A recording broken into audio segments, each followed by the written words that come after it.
This is Eric Andrews, CWF Worldwide Television Champion. You're listening to the official, unofficial CWF Worldwide After Show. Oh, shit. Wow.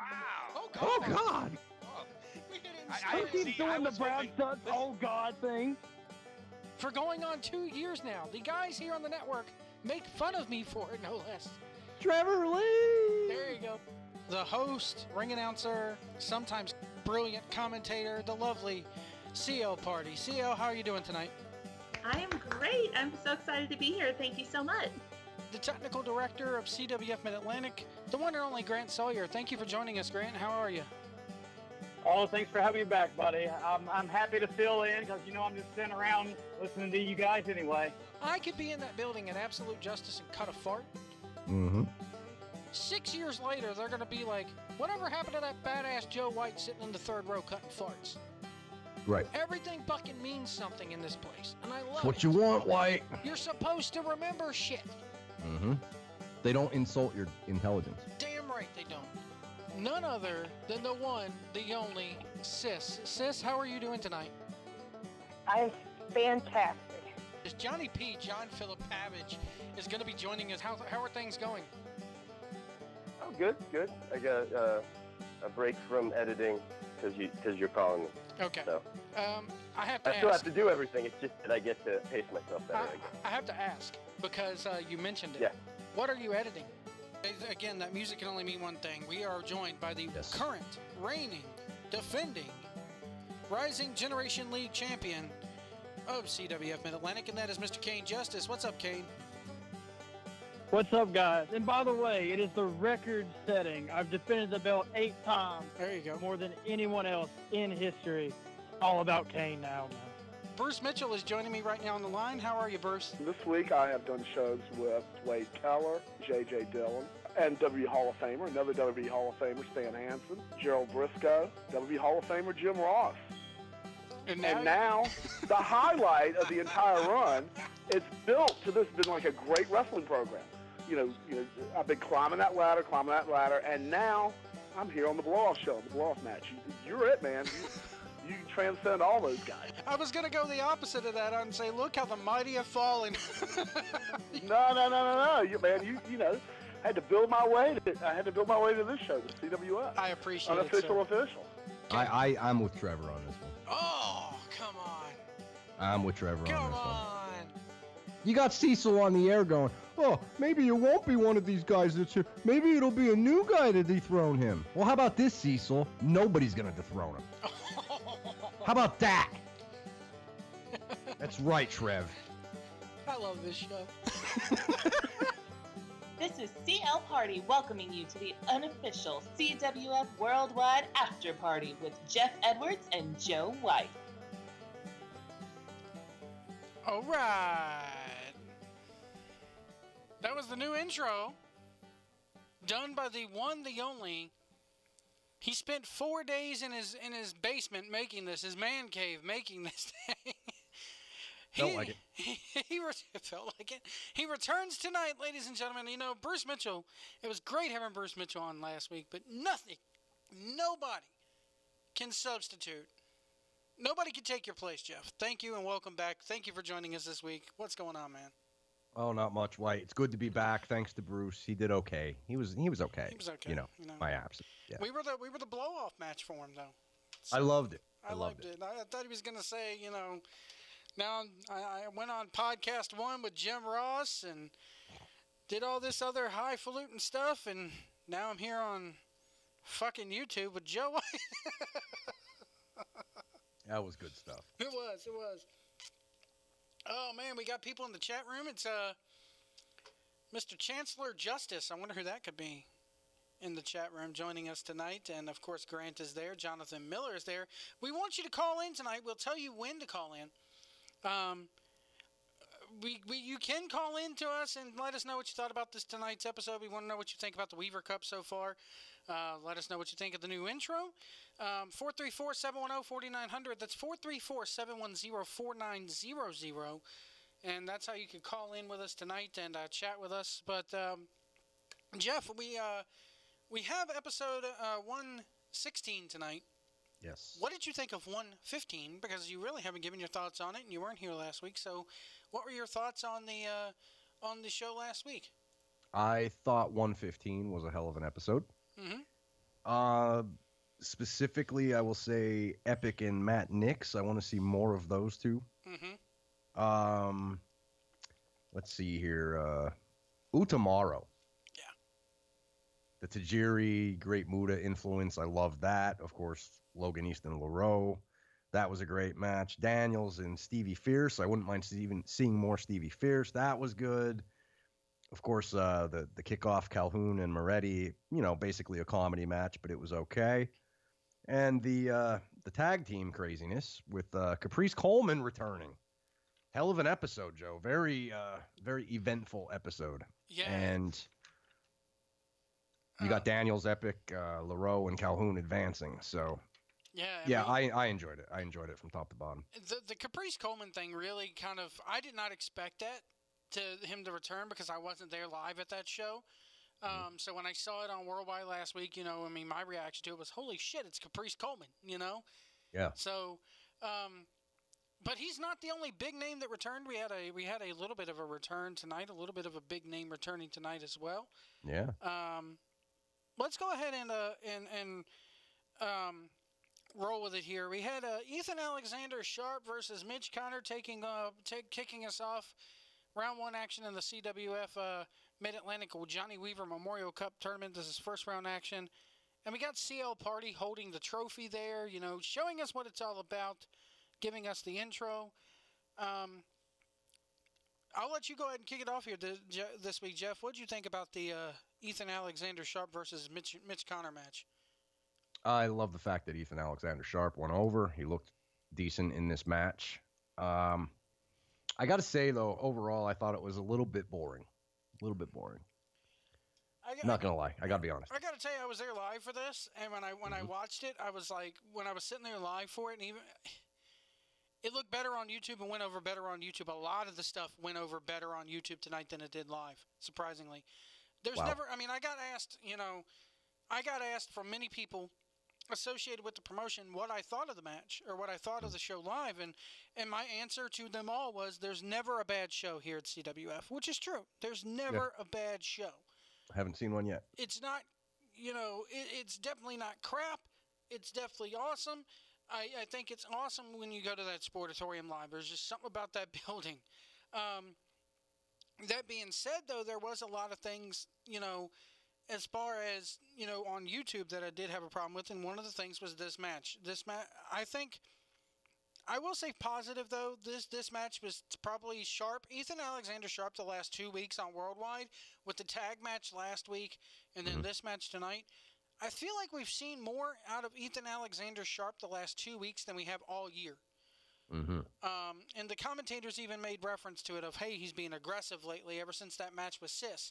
And even going back with Sis, we've seen more personality, I think, out of Ethan Alexander Sharp and more moves, just more overall wrestling out of Ethan Alexander Sharp than we have this year. But continue. Any other thoughts on this one? Yeah, Sharp seems to be getting bigger, too. I don't know if you've noticed, but he is. Since the first episode I've watched, he's looks like he's putting on some weight, working out maybe a little bit. His arms look bigger. Yeah, I'm glad that they brought Sis up because back to your old reference, and I had to put it in our intro now. That old fart reference. That's right. They're not going to forget the fart. They're not going to forget it. They don't forget anything here. Yep. So I like the roaring uppercut, and I like the fact that the commentators put this over, and it didn't come off that way live. I think live, a lot of people, and even I was surprised that Sharp went over. I didn't expect it. But I did like the fact that the commentary team put the fact over, and they billed this as a huge upset. This was a huge win for Ethan Alexander Sharp, and I really, really like that. I'm almost curious to see if they will ever give Sharp more time on these shows. You see him, he's there, he does his annoying little rich boy gimmick and all that stuff, but he never really gets put into a mainstream angle, if for lack of a better term. Yeah. And maybe the gimmick is there. You gotta have a mid card. Gotta have a mid card. That's right. Not That's everybody right. can be in the main event. But I feel That's a good problem to have, though. Yeah, it is. It is a very good problem to have, and I like the fact that we've seen a little bit more out of Ethan Alexander Sharp the last few weeks. Then we had probably Jeff's highlight of the show. Mm-hmm. Just the way you said that, we got to isolate that. That's got to play every time we get a donation. Yes. And White, I want to go on record, public thank you to my good friend Joe White for grabbing me a picture. That's an exclusive. Nobody else has seen that but you and me. The beautiful Priscilla Kelly. That's right. Holding that belt up, sticking her tongue out. I'm not sure what was going on there, but I liked it. So thank you very much, White, for the picture. Give an old Jeff Edwards. You sound so redneck when you say that. Anyway, you guys are turning me redneck. Oh, he can be taught. Anyway, we had CL Party with Priscilla Kelly, and we're getting a rematch with Sis next week. Puts over the Shine Nova title, and I'm getting booed. Why am I getting booed? I don't know. I'm getting booed in the chat room. Why are you getting booed? I don't know. Justice is booing me in the chat room. Maybe it was the redneck comment. I was just joking. I think I may say something that pisses Kane off later, but anyway. Uh-oh. Yeah. Well, it's not designed to piss him off, but just some things I noticed live. And she puts over the Shine Nova title, holds it up, and I love, once again, what stood out to me in this promo was CL Party. Of course. The eyes. Just look at her eyes when in this promo. Look at her reactions. Look at her glares. You can't not look at her. You can't not look and notice CL Party. I'll be honest with you. Watching this promo, CL Party kind of overshadowed Priscilla Kelly here a little bit. Mm-hmm. Even though Priscilla Kelly's cut the promo, and she did a damn good job with the promo. Hey, I didn't know what to expect this time, but I'm back. I know a little bit better. And Kane says he will come to your house. He's going to come to my house. Okay.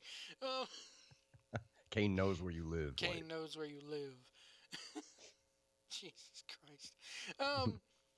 And then, just CL Party, once again, just does an excellent job, again, reiterating the fact that you don't have to be a robot interviewer in this business, Mm-hmm. Any other thoughts on this promo? Let me put it this way, White. And people are going to hear this and they're going to think that I'm just saying this because I'm doing a CWF post show, right? Mm-hmm. But let's talk about backstage interviewers in the annals of pro wrestling history. There's Mean Gene, right? Right. And then who else? Like, who's on the next tier? And honestly, you got CL Party. Yeah. And you see what she does. You see what she is. Is there anybody better right now? I don't think there is. I don't think there is either. I can't think of a better backstage interviewer. And again, she's going to say it. She's going to come on Twitter when she listens to this tomorrow and go, I just do what I do. It's a shoot. Yep. And that's I don't the do beauty anything. Of it. I don't do anything. I don't get told to do anything. There's nothing special that I do. I call it like I see it and react. Mm-hmm. And if they just let people react these days, if they would just let people react naturally, yeah, you'd be surprised what gets over and what doesn't. And it's a thing to it's another thing to the wrestlers that if I'm a pro wrestler, Joe White, you're not in the business anyway.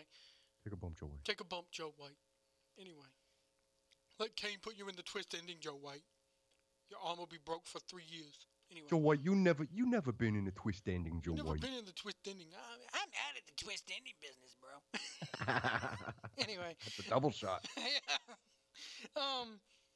But I think it says something for the wrestlers when the interviewer is getting more over than you are. But to me, if I'm Priscilla Kelly, I'm watching this, and I'm studying it. I'm studying the reactions of this, going, what could I have done better? What can I have done, here to make myself stand out more?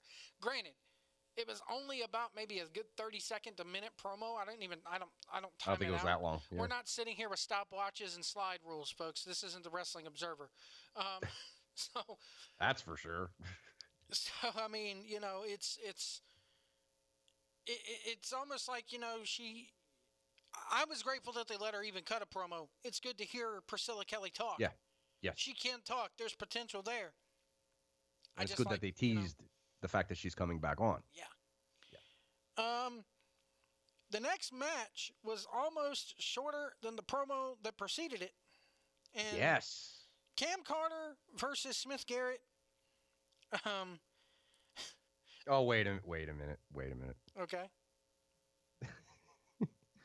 Mr. Carey, don't take that the wrong way. Okay? You're employed by Gemini and the All-Stars, not by CWF proper, as CL is. So, I just got a tweet from Jerry Carey. Really? You got to be kidding me. I'm obviously superior to CL Party. Really? Now, no one is saying, Mr. Carey, that you're not superior. Did I just want to put that out. Did he tweet this to you, or did he tweet this to the 1650 account? Oh, okay. It's to you 1650 and CL Party. So I just want to make that clear. That's I'm a big fan, Mr. Carey. Big fan. Well, I'll shoot with it. It'd be different if they actually let him be a heel backstage announcer. Like they did this the other week, didn't they? He does do some backstage stuff. Yeah, but didn't they do that for Battle Bowl, I think it was? Didn't they have him interview the heels, her interview the baby faces? Yes, exactly. He was good. Good. But again, he's employed by Gemini, I would think. He's a biased. He's biased. Right. Of course. Thank you for manning the Twitter account, by the way. No problem. Because I'm on my own. I mean, I didn't even have Twitter up, honestly. I have the chat room up. By the way, I could do something while you're doing everything. I mean, I'm only producing and I go upstairs. I know, right? Follow us on Twitter at 1650PWAM. The Twitter accounts are on your screen. Hashtag CWF AFTERSHOW. We'll take phone calls here in just a little bit. Cam Carter versus Smith Garrett. Finally, this showed me something out of Smith that I hadn't seen before. Or it was 80s night where they did the back and forth thing, the heel thing. Thank you, Jonathan. Go read Jonathan Miller's blog, by the way. Oh, yes. Good stuff. I don't know where to find it offhand, but it was really, really good. I'll find it here. I want to put it over. Put the address out. Blogspot. Good job on the blog, John. Oh, very good. Man, I had it up here. I was going to plug it tonight. John, if you want to type that in the chat room. Yeah, go ahead and put it in the chat room. Put your stuff over. We're also going to have one more thing to put over here. We'll get to it here in a little while. Did I clear out my history before I went to it? Oh, man, no, I read it on my laptop upstairs. That's why it's not in my history downstairs. Okay. Yeah, put it over in the chat room, please. Go read John's stuff. He's got like 3 of them up there, all about CWF. It's good stuff. Before we get into this match, I saw an old man wearing a Nakamura t-shirt and an old lady in the front row wearing an AJ Styles t-shirt. And I got to see that t-shirt, that Nakamura Feel the Vibe t-shirt up close. Mm-hmm. It is horrible.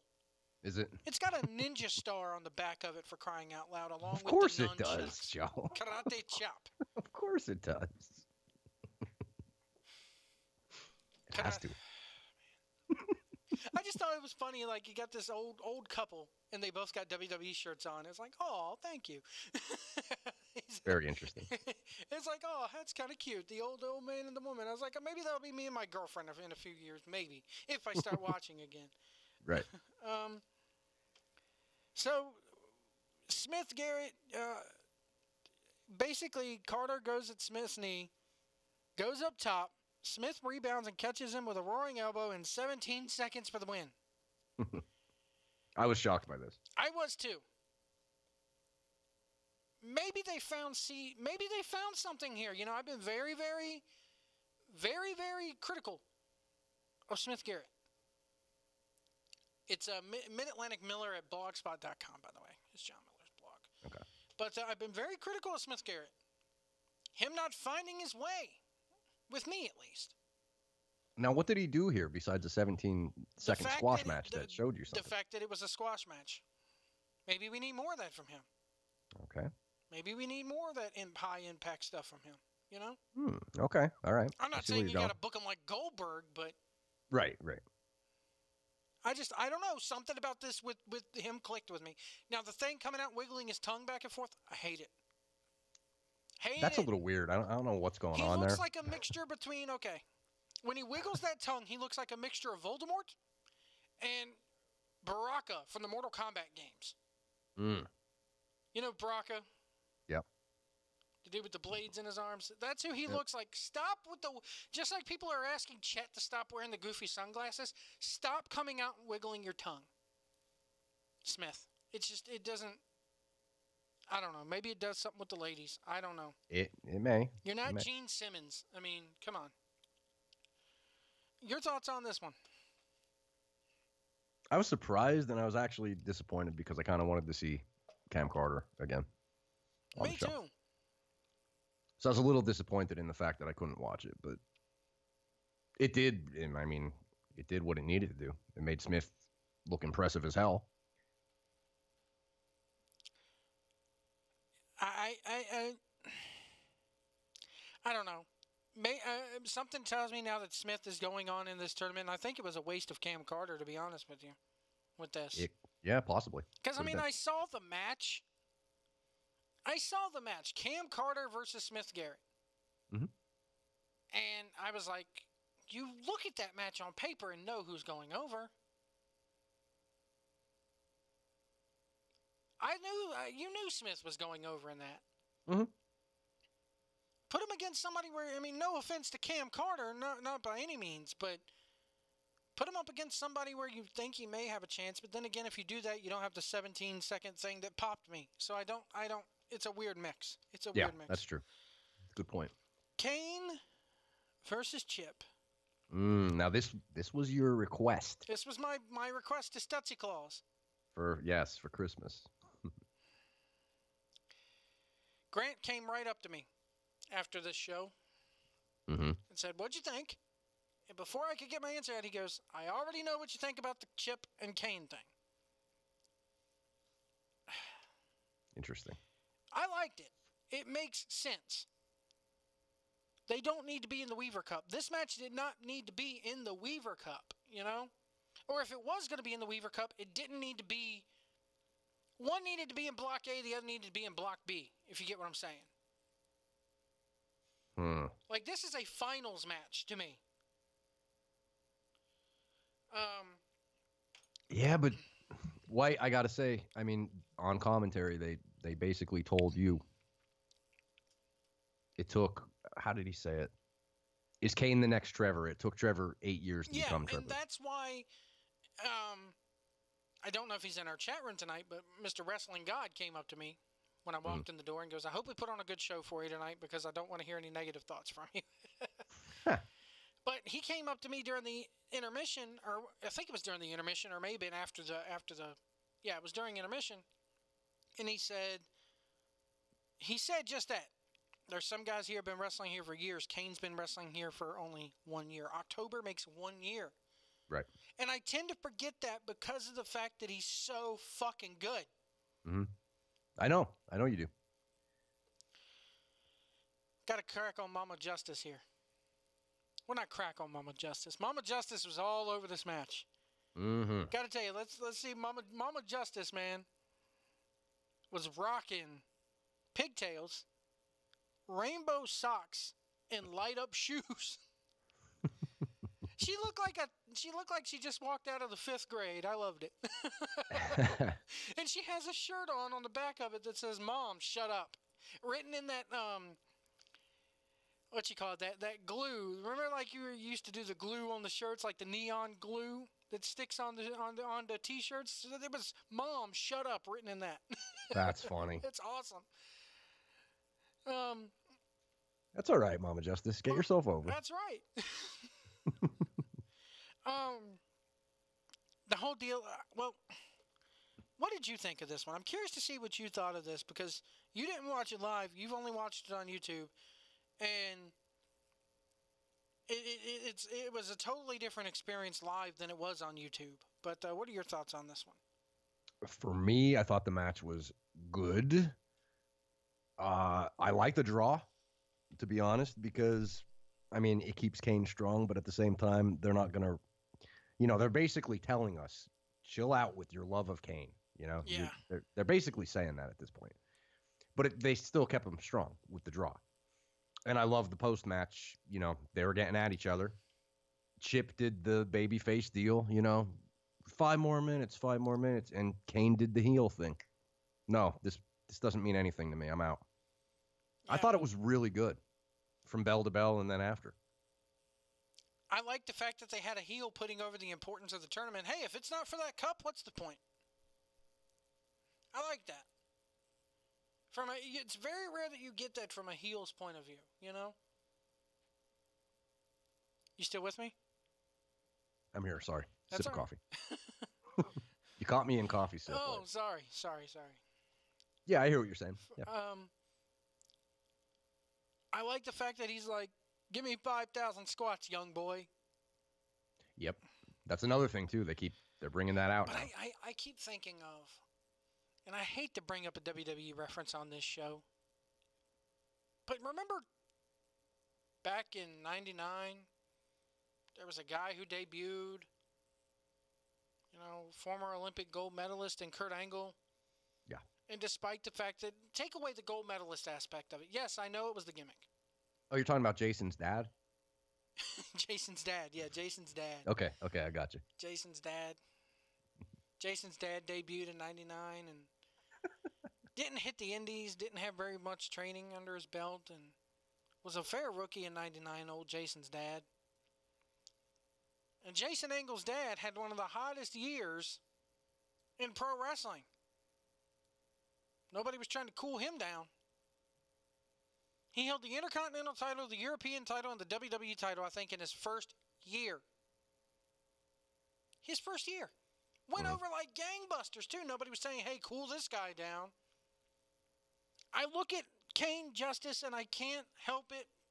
I know somebody out there is going to say, Joe, you're overthinking it. You're overhyping it. You're overthinking this. It's a slow build with Kane. We can't really have a guy from the RGL League and CWF do this, but yes, you can. You can, and you should, because he's hot. I'm not saying total hot shot, give the boy the belt next month. Is he hot, or is he hot with you? It's both, dude. In that building, it's both. Okay. Because, he's not Chet Sterling hot. The crowd was pretty hot for Chet tonight. Yeah. Oh, yeah. But if you wanted to create new stars, a new star, and just... I don't know. Maybe that's why I'm not booking this shit. You know why? I'm kind of playing devil's advocate, or trying to play devil's advocate with you, because I do like Kane. You can't. You know what I mean? But at the same time, I can see their point in the booking. I do see their point in the booking. It's pretty much, hey, hold your horses. Give it about another year or two. Yeah. Maybe next year will be Kane's year, but titles don't lose meaning if it's too much too soon. I disagree with that wholeheartedly. Well, the good news is, White. The man makes the title. The title doesn't make the man necessarily, sometimes. And Kane is but not that the title needs anybody to make it. That title means something in CWF. All these titles mean something. The longer they make you wait for it, the better it's going to get when it happens. I know. Yep. What did you think of Chip? Chip in this match? Mm-hmm. Here's the problem I have with this whole match, even on YouTube. Watching it back on YouTube. I was a victim of my own devices. I hyped this match up in my head so much that I pretty much asked and wanted something that I knew at the end of the day I wasn't going to get. The second that bell rang, I was like, this is not going to be what I hyped myself up for. And that's my fault. That is my fault completely. It's not a knock on the powers that be, the bookers up there at CWF, Brad and Grant. It's not a knock on Chip. It's damn sure not a knock on Kane. But I hyped this match up in my head. I was like, oh, man, this is going to be up there with Trevor and Chip. That's what I thought. Mm-hmm. It's not what we got. No. It's not to say it was a bad match, because I definitely am looking forward to seeing these two again. But obviously, yes, John, I do remember Kurt's reign from his rookie year. That's why I wouldn't have brung it up if I didn't remember it. Come on now. Come on. Maybe it's delayed, White. Take it easy on John. I don't think it's delayed by a whole 3 minutes. Maybe he started 3 minutes late. Maybe. That happens, That happens.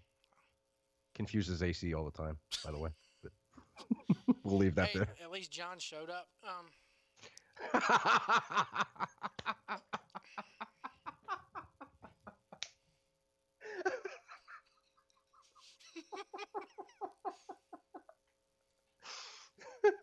That was awesome. Continue.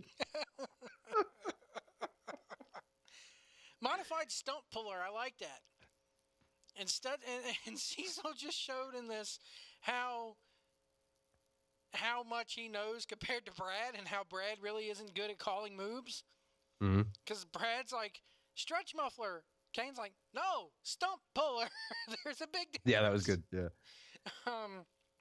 Yeah, but Joe, going back to what you were saying, Ethan Alexander Sharp, you basically said the same thing in it for going through the opening match.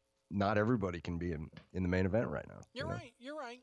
And I guess Kane, he's. And I get it. If they are building up for him for this to be his year, which I don't think they are, you need a little bit of a lull in the middle of the year. You do have 12 months to get through. Mm-hmm. You have 52 episodes of Worldwide to get through. You can't hotshot the kid. I understand that.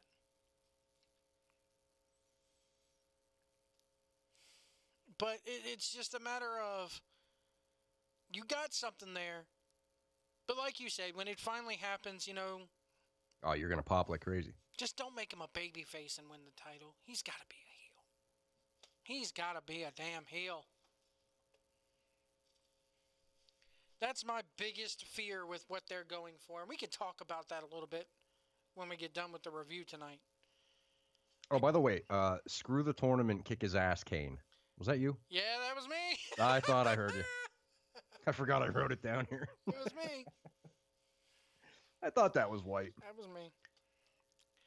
I like the stiffness of the match, the modified stump puller. The fact that they told a different story here on YouTube than it told live. That commentary, man, for this match was fucking awesome. It told a damn good story here. At the end of it, Kane Chip wants 5 more minutes. Kane says no. Then he does the Pearl Harbor job, and we get the oh God of the night. And oh yeah, and I love that Brad was explaining. Just a real easy thing, Joe. Easy thing to do. All he did was just say, hey, you can have 5 more minutes, you can continue the match, but you're out of the tournament. Yeah. I love it. I didn't expect that, to be honest with you. Sitting there live, I full on expected them to give us 5 more minutes in this. But hey, rules are rules. Yeah, he actually said the precedent's been set. Yeah, just because Stutzy Claus gives us what in my mind is a CWF dream match this year, we can't throw the rules out the window, and I like that aspect of it. Mm-hmm. But I was like, screw the tournament. Get in there and kick his ass because I wanted to see him go. We got, of course, the time limit draw. Both these guys eliminated from the Johnny Weaver Cup here. And then we got the general knee, as pointed out by Cecil. Or no, that was Brad that called the general knee by Chip to end the segment. And Kane playing the classic heel here, doing the Pearl Harbor job. Mm-hmm. Then gets his comeuppance at the end for the Pearl Harbor job. The good news out of all this is we're going to see these two again. Oh, yeah. Maybe this is your Battlecade match. Maybe they throw a stipulation in there. Maybe this is the Battlecade match. Could be. You may get your 5-star 20-minute match. White. I'm not saying it has to be 5 stars. I'm just saying it has to be. Well, they could pull off something. They could. Hell, I mean, I brung up something, me and Wrestling God were talking about it. When's the last time you saw a cage match in CWF? I'm not saying these two has to be put in a cage. It'd be nice to see these two in a cage, kind of. I think it would add an element to their styles and everything, but it was a way different story here on commentary. I like the story that they told. And speaking of commentary, Bruce Mitchell is a relative unknown. Yeah. Phenomenal. Yeah, that was awesome. I was like, is it because he did the after show last week? Probably. He lost all credibility. He lost all credibility coming on here. Mm-hmm. Stutzy says he'll only come on if he has something to promote. I'm like, you're a booker. You always have something to promote. Is that your job? Something big to promote. Something big to promote. But in your mind, isn't everything big? If I'm a promoter? Everything's the greatest show on earth if I'm booking it. Not big enough to be on your show, Not Joe. big enough to be on the after show. That's damn right. And I don't blame him. And then we got something special tonight. Oh, yes. Go ahead. Any other thoughts on Kane versus Trevor? I will say that I liked where they're going with it. I like where they are. I'm not at all buggered out by the finish. I knew, and people on Twitter even put this in my mind, that we were going to get some sort of schmoz. Not that this was a schmoz, but I kind of knew going in that we were, even though I overhyped it to hell in my head, we weren't getting a clean finish out of this. Right. And it means somebody in this tournament's getting a bye. Mm-hmm. So, Yes, I wonder who's getting the bye. Maybe Sharpie wiggles his way in there again and gets another bye this year. I would like to see that, yeah. Because I think he got a bye last year, if memory serves me. We got a CWF documentary coming our way. The boys, the Sons of Gibsonville. The boys of Gibsonville. Is it the Boys of Gibsonville or the Sons of Gibsonville? I wrote boys down, but maybe I wasn't. Yeah, it's Boys of Gibsonville. It's boys. It's the Boys of Gibsonville. I love Johnny P to death, but did you look at this and go, is this half kayfabe? No. No? Mm. No. I love Johnny P to death, and I looked at it and I went, oh, yeah. I hope, I looked at this and as going, they hit the head, the nail on the head when it came to everything they said about Nick Richards in this match. Or in this trailer, excuse me. Yeah. And they even said it in this trailer. I think Nick even said it in this trailer. Trevor's going to be gone someday. And I've been saying this. Haven't I been saying this for about a year now, on and off? Either whether it be on P2P or in the, 7 weeks we've been doing this show? Yep. He's going to be gone someday. It's more than 7, I think, Joe. Maybe. You can check out the playlist here on the channel. Everything, all of our episodes are now in one convenient spot. Tell your friends. Tell your friends. Hit that like button, hit the subscribe button. You'll be notified when we go live each and every week. Oh, by the way, you can give us money now if you want. I don't know why you would want to, but if you want to give us money, you can. I don't know why you want to give us money, but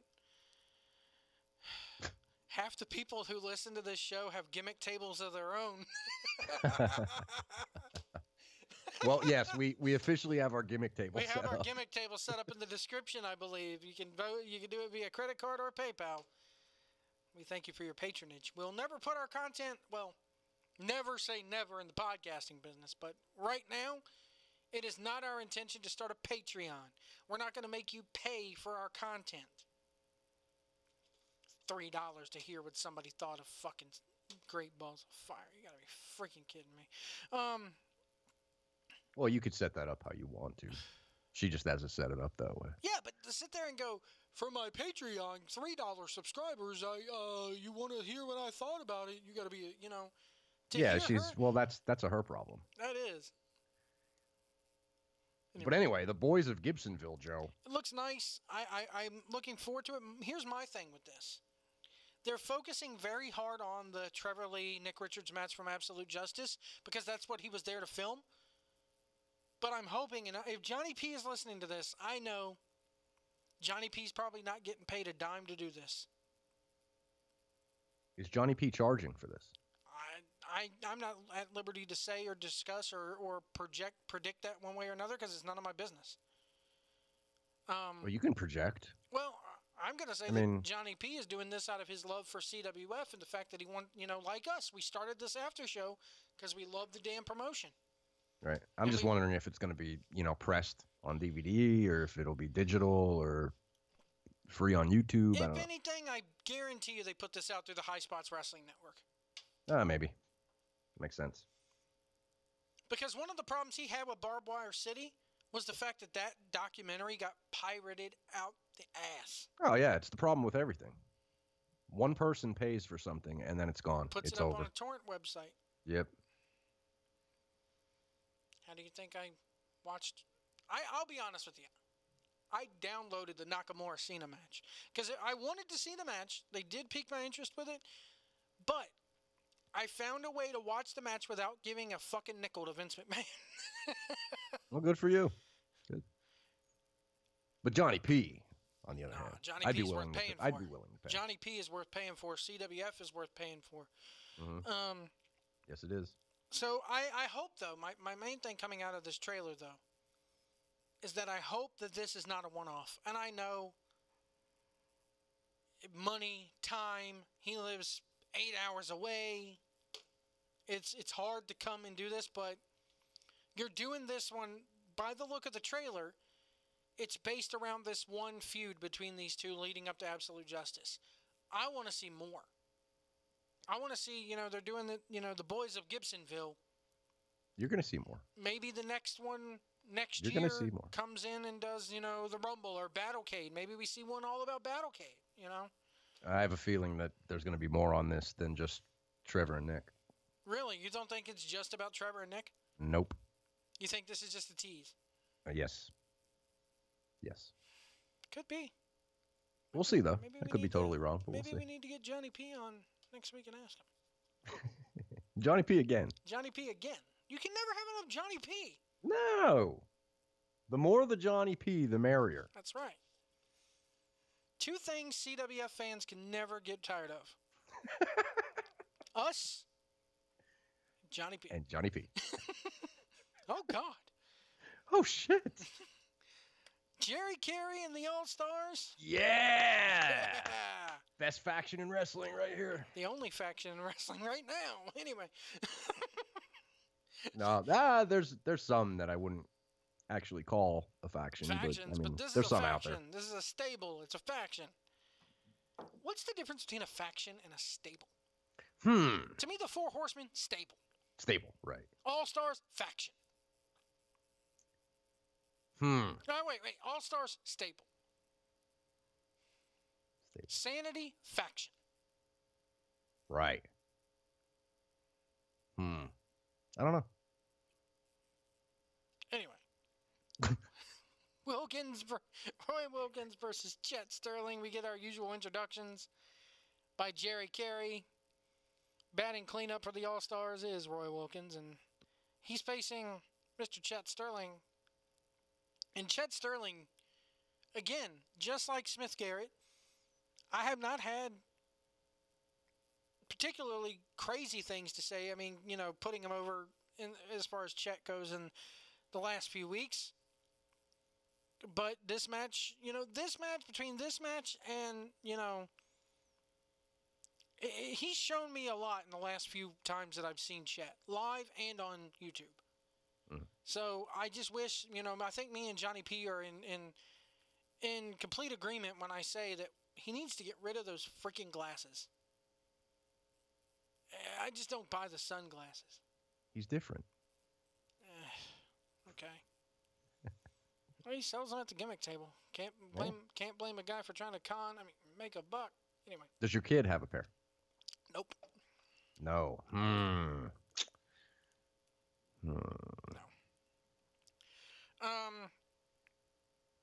I like the way the first thing I have here, Sterling needs to stop diving to the outside.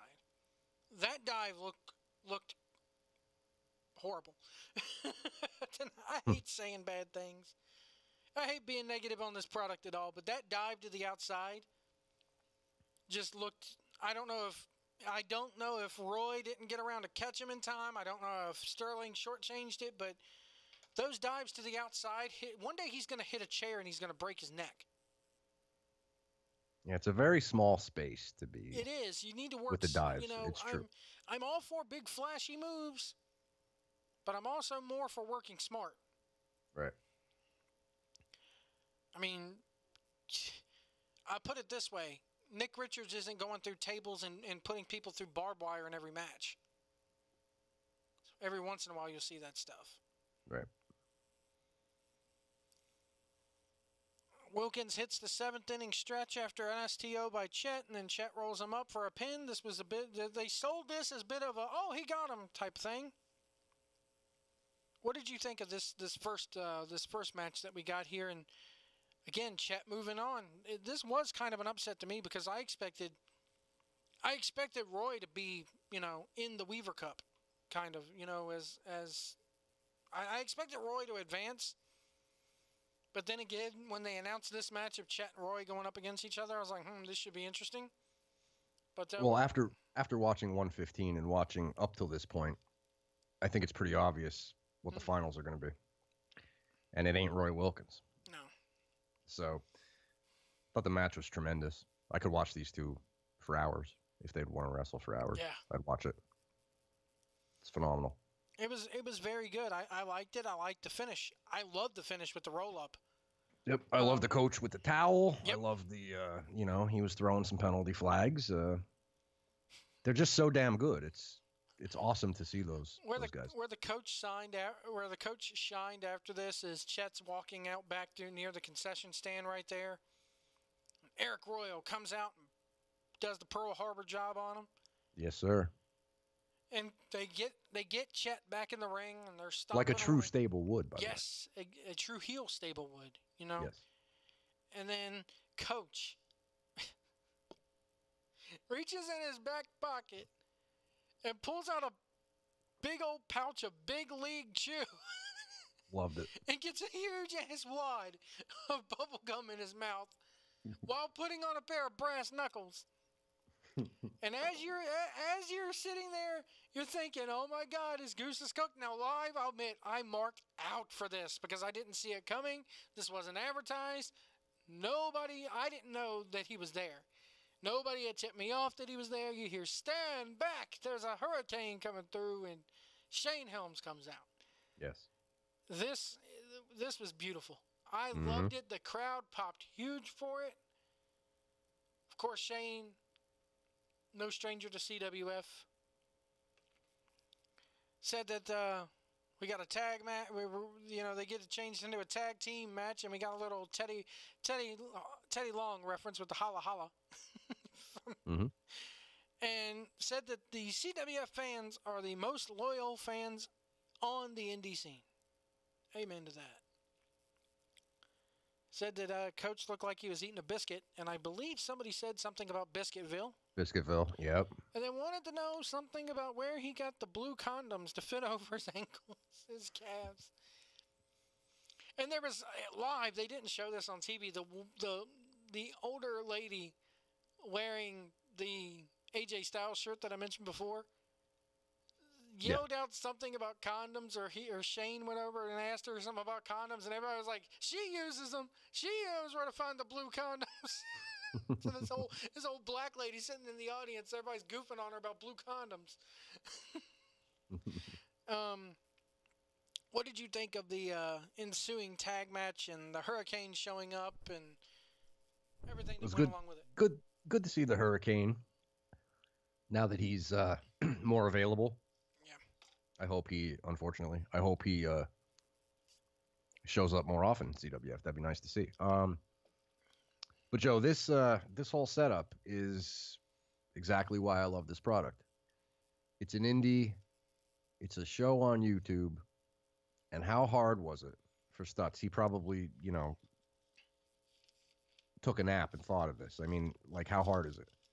You have the great one-on-one match. The stablemate comes out, jumps the other guy. Hurricane comes out, makes the save. Play a holla holla tag team match. Crowd goes home happy. Mm-hmm. Is it that hard? Because there are indie feds out there that don't do this. Why? I don't know. So the tag match was great, and kudos to Roy Wilkins and they had Roy Wilkins and Chet Sterling, because they had already wrestled almost 10 minutes before this. Yes. Hardcore, going at it, really good match. And then you got the Hurricane, the Nightmare on Helms Street. I hadn't seen that move in I don't know how long. Got the choke slam. The Rough Rider / choke slam finish. I love the finish of this match. I love the fact that maybe this was by total accident. That the fact that the Hurricane even made reference to Chet Sterling's green tights. Hey, would you look at those tights? Yeah. We matched. Yeah, that was cool. That was good. So, overall, good episode of Worldwide. Sitting here trying to write down who we have in the finals of this Weaver Cup. Now we have Epic. We have the old juke joint Lucas Calhoun. Mm-hmm. Help me out here. Alex Daniels. Daniels and LaRoe. And you got Chet, Ethan Alexander Sharp, and Smith Garrett. So Chet, Sharpie, and Garrett. I think this is easy, Joe, to see where they're going. It's not hard to figure out. So, who do you think gets the bye? Sharpie. So Sharpie. Definitely. Sharpie gets the bye. I'm writing this down. I'm writing brackets down. I wish y'all could see this. So then that puts... They said they're going to jumble these up. So you're not going to have the international guys going up against themselves. Oh, okay. So Sharpie... Well, that could change something then. Sharpie, so out of... So that leaves you with 6 people. I say you put... Does LaRoe get the bye? No, I'm going to go with Sharpie with the bye on this. Okay. I say, and let me make sure they haven't already announced this. Hold on. Let me go ahead, before I make an ass out of myself, go to their Twitter page. There's probably people screaming at you in the chat room. Yeah, I know, right? Well, they're so busy hyping up the Scenic City Invitational happening this weekend with Eric Royal, which congrats to him. The next round matches have been announced. Okay. So you got... Okay, so Sharpie's actually doesn't get the bye. Sharpie is going up against Calhoun, which... Okay. Okay. Chet is going up against Aaron Epic, which is interesting. And Garrett is going up against Daniel, so you're right. LaRoe gets the bye. Wow.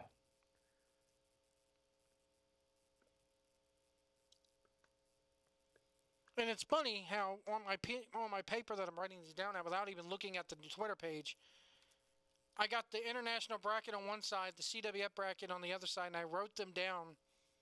Like, all I had to do was draw a line across from one to another. So do they have them bracketed off per side? No, because they shuffled everything up. So the bracket right now is Aaron Epic and Chet Sterling, Calhoun, and Ethan Alexander Sharp, which ought to be that's going to be kind of interesting. And then Garrett and Daniels. Garrett and Daniels, man. All I could say is Garrett better bring something that I haven't seen before in this. I think this is going to be Smith Garrett's chance to shine. Well, he's in the ring with the right guy, I let's think. to predict shine. it, because I'm not going to the show on August 12th as of right now. So let's go ahead and lay this out here. And they also got a Rising Generation League Championship match slated for August 12th. It's Team AIW, which is a promotion out of Ohio.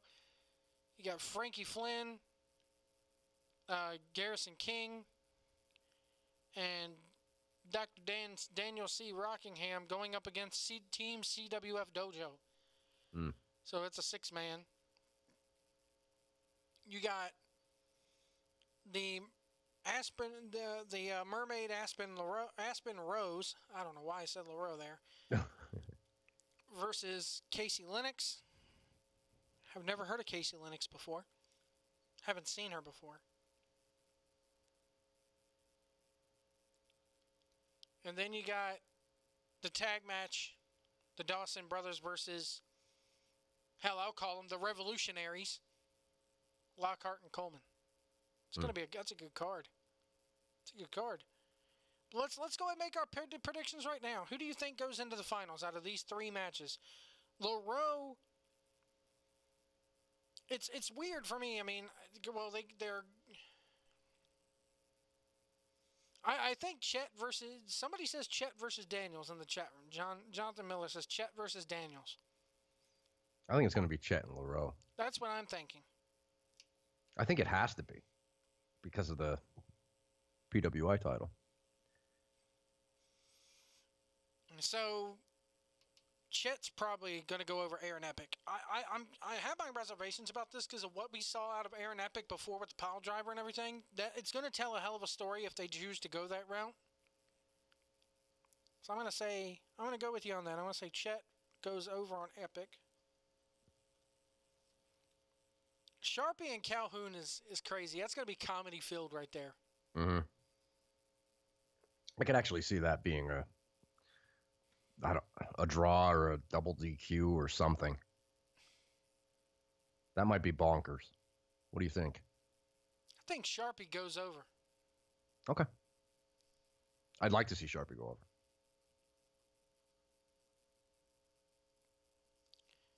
And then Daniels versus Smith is crazy to me. It's not going to hurt Smith to lose this match. It's going to be Smith. He's going to win. You think he's going to win? Yeah. I'm going to go the opposite on this. I think they put Daniels over. Causes a problem for the next round, though. How so? I think Chet beats Sharp the next round, and I think LaRoe beats Smith the next round. Because if it's LaRoe and Daniels, that's kind of heel-on-heel action, no? What if you have... Because you gotta save Chet and LaRoe for the finals. Yeah. If that's the way they're going. The tournaments are the one time that you can get away with heel versus heel. In my opinion. Well, that's true. That's true. Well, they're doing it, Sharp and Calhoun, right? So. Yeah. I think. Here's what I could see happening. Now, don't get me wrong. I think Daniels is tremendous. But I think. Here's what I could. You put those 4 in the finals. That's 3 heels and a babyface. Sharp, Daniels, and LaRoe, all heels. But if you go by the way Daniels has been perceived by that crowd, that's true.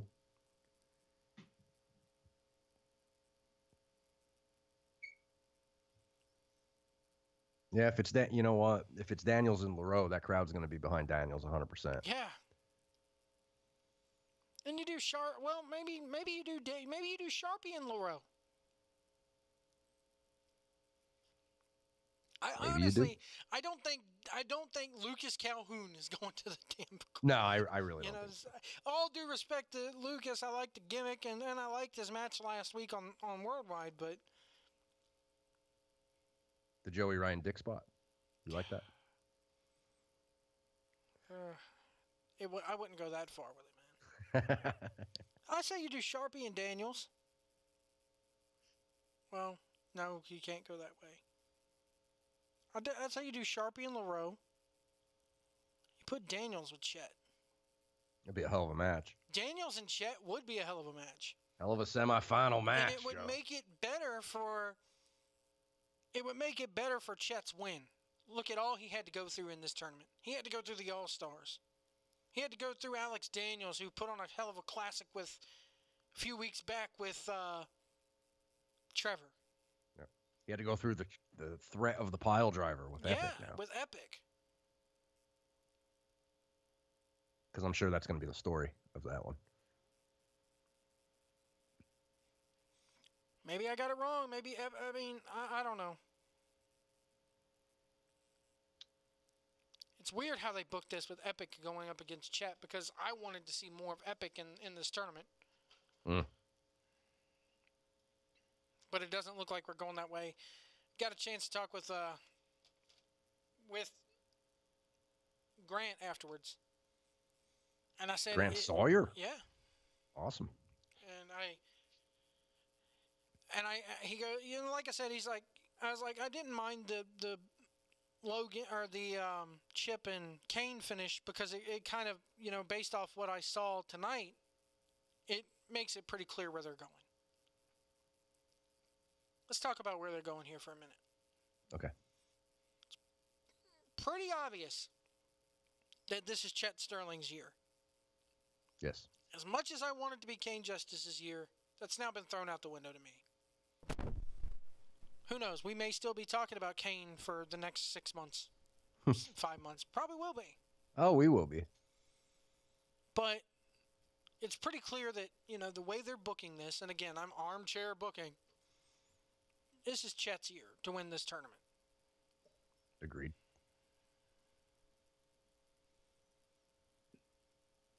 Maybe they don't go Chet LaRoe in the finals. They're going Chet LaRoe, White. Come on, don't overthink this. Maybe they do Chet LaRoe in the semis. Who knows? Maybe maybe LaRoe's so confident in the finals that he says, I'll even put my belt up. I don't think they're going to do they could do the belt and the trophy. Somebody was saying Chet versus Logan for semifinals. Smith turns on Chet in a new Ultra J title feud. I don't see if you're thinking Smith Garrett going up against for that Ultra J title. Nothing about Smith Garrett says Ultra J to me. We're going to go ahead and take your phone calls now. Is that all right if we take phone calls, Jeff? Yes. Somebody call us. Somebody call us, 434-710-4900, 434-710-4900. We'll try to put you on the air without screwing it up. In regards to where they go with Chet. Yeah. Is Chet in your Battlecade main event come December? When you come down here to watch this, your first CWF Mid-Atlantic event, is Chet Sterling main eventing that against Trevor Lee? I know where they're going to go with it. They're not going to do a repeat of last year where, the good friends, bitter enemies feud. What about Roy Wilkins? Is he still... He's got that golden ticket. Yeah. I don't know. I don't know what they're going to do for the main event there. In the back of my mind, I'm sitting there going, oh my God, they're going to do the babyface versus babyface deal, and Trevor's going to pass the torch to Chet at Battlecade. He may. It's very possible. Half of me's going, what a good story. The other half of me goes, bleh. Let me ask you this. Let's say Trevor was leaving. He had to, whatever the case may be. Do you think they're building to that? Do you think it's come to that already? I'm not sure, but in the hypothetical that I'm going to give you, if Grant said to you, Joe, who's the guy? Who's the guy that Trevor should pass the torch to become the new Trevor? And you can't pick Kane Justice. Who would you pick? Nick Richards. I wouldn't pick Chet Sterling. Okay. Nick Richards, they had a prime opportunity to do it this year. They didn't, but yes, Maybe you see that rematch at Battlecade this year. There's so many different places they could go, and that's what I love about this promotion. I can honestly sit here and tell you that I don't know what's going to happen. Unlike the big shots up in New York, where you could see it coming from a mile away. I'll be honest with you, I didn't know that Kane and Chip was going to go Broadway until I saw the 2-minute countdown clock pop up on the CWF Jumbotron that they have there in the Sportatorium.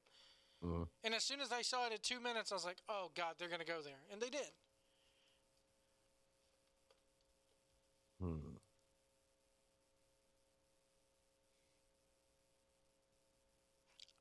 I don't know, Joe. I don't know. I know who comes back and wins it.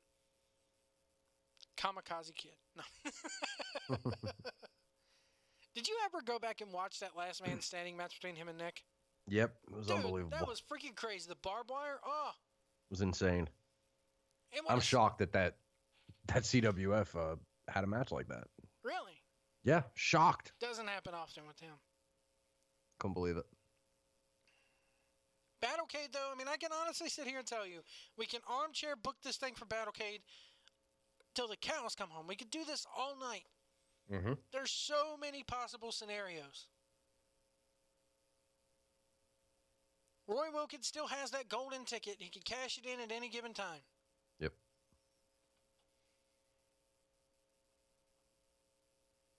I can tell you this one thing. Give you a little spoiler for next week.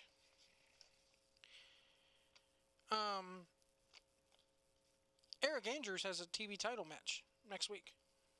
Or not, well, okay. He's slated to have a TV title match next week. I can tell you who it won't be up against. I hold in my hand a piece of paper that is from the fishbowl that they usually pull names out of. You want to know who he will not be facing this week? Sure. Number Man. So that's who will not be on CWF Worldwide next week, Number Man. Jeff is like, who the fuck is Number Man? No idea. He's a member of the All-Stars. Think like a very cheap Abe Knuckleball Schwartz gimmick. That's all I'll say. Okay. He's got numbers all over his tights and his mask and everything like that. And they wear baseball uniforms to the ring. You ever seen the movie The Warriors? Yeah. Warriors come out and play. Yep. Good fucking movie. Yeah, it's great. Dig it? Anyway. Great movie. The baseball club. That reminds me of Number Boy and Number Man, the little baseball gang. Okay. Will I be at SCI? No, I'm not going to damn Tennessee. Not for that. Sorry. Oh, White, you've been looking forward to that since they announced it. I have been. I've been looking so forward to that. It's too bad you couldn't land an interview with somebody to talk about it. Yeah, we tried, you know. Too bad one of the ticket sellers / promoters of the tournament wouldn't come on the network to promote it. It is what it is, White. Yeah, we're not for everybody. No. We're not everybody's cup of tea. Oh, well. Did you watch the big spectacle last night? No. You didn't? Nope. You didn't see Cena getting dumped on his fucking head and me cheering loudly when it happened? Nope. I know people are going to be like, Jesus, White. You know where that's going, right? I mean, Cena wasn't going to job out to Jinder, was he? Nope. Well, you know what? Is Nakamura? Yep. Karate chop. You know why the original plan was to put Cena over Nakamura, but you know why they didn't? Because Mr. I'm a Full-Timer is going to go be in the Transformers movie. He's in the fucking Bumblebee movie. Yep. Which isn't going to draw a dime. Probably not. I think people are sick of Transformers at this point. These Transformer movies are horrible.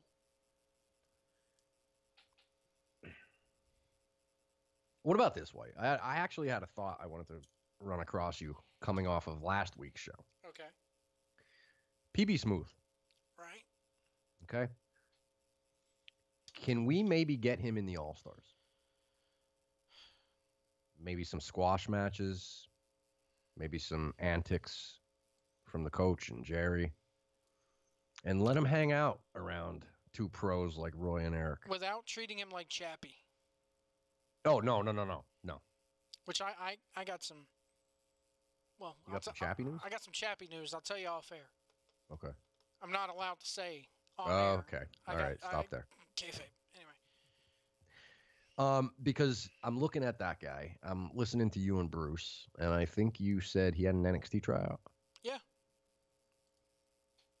Okay. He's a little maybe inexperienced. What better way to get him experience? Just plop him right in the middle of the All-Stars for a little while. What'd you think of that? I think it would add a dimension to his character and give him a chance to maybe talk a little bit. Mm-hmm.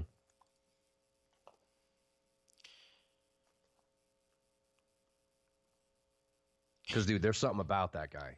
I mean, Jerry Carey goes, "You redeemed yourselves. I retract my previous objection." yeah, I saw that earlier. Why doesn't Jerry Carey call in?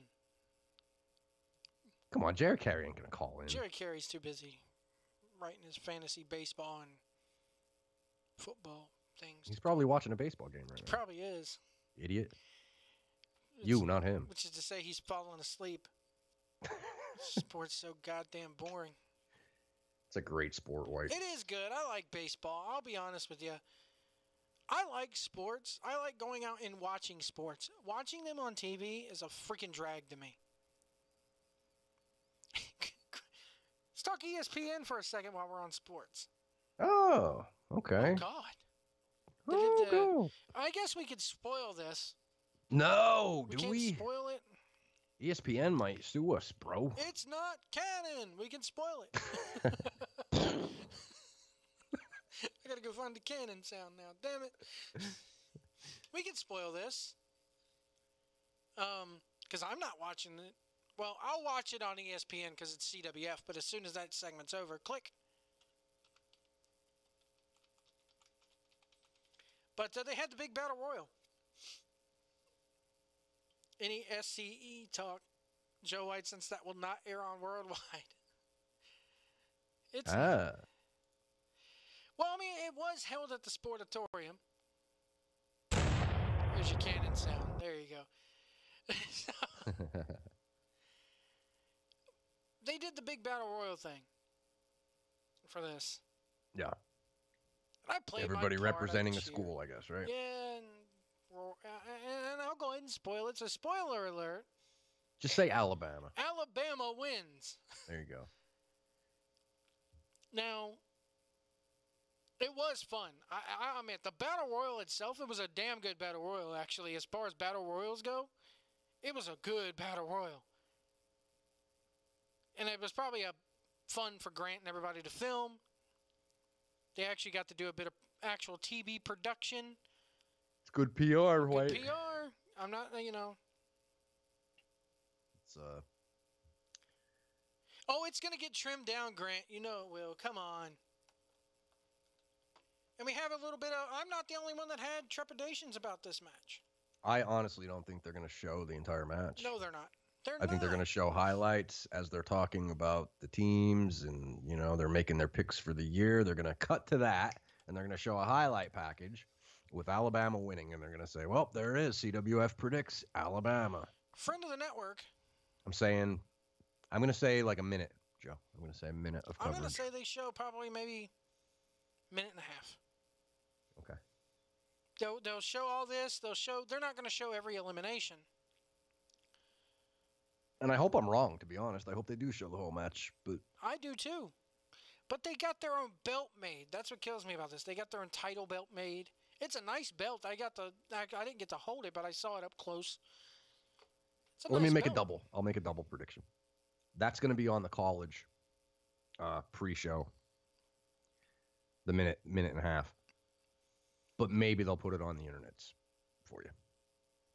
If you want to watch the full thing, go ahead and go to ESPN.com. Yeah, Grant says ESPN was happy with our cut of it, and airing the full thing is not out of the question. I'm not saying that they won't. I'm just saying it's a very, very, very slight possibility. Friend of the network, Bobby Ventura, wrote us on Twitter. I'm worried about this ESPN CWF thing. Hopefully they don't make them out just to be hillbillies suplexing each other for money. They better do right by them, is basically what I'm getting at. We got enough media making fun of pro wrestling as it is. I think they're going to do right, but I don't think that it's going to. That was my whole point. It's damn good exposure for CWF, but it's like, oh my Lord, we got the schools wrestling, you know? I don't think they're going to make a joke out of it. I think they're just going to, use it like a prediction, Because that's what those guys are going to do. They're going to be sitting around. Whoever's on that panel is going to be sitting around, and they're going to be picking their winners for the SEC. They're going to be poring over stats and returning players and who left last year, who graduated, and can they do this, can they do that? And they're going to cut to that and show it. It's my prediction. I hope I'm wrong. I could be wrong. From a business standpoint, if you look at the wrestling business as a whole, is this bad for the wrestling business? No. You don't. I think. I think it's excellent for CWF. I hope the logo gets shown. I hope CWF Mid-Atlantic gets a damn credit. I hope they put hashtag CWF or special thanks to CWF Mid-Atlantic. I hope they put over the website. I hope they put over the YouTube channel. I hope they put CWF over to the moon. Do I think that'll happen? No. They'll get a brief credit. So why do you think it's bad for the business? Because, as a whole. Okay. I bring up NASCAR to you. Yes. And what do you think? Just a bunch of hillbillies turning left? I never say hillbillies. Well, I mean, one of the greatest drivers is from Pennsylvania, so let's face it. But not necessarily saying that we don't have hillbillies up here. Bunch of rednecks turning left. Okay? Mm-hmm.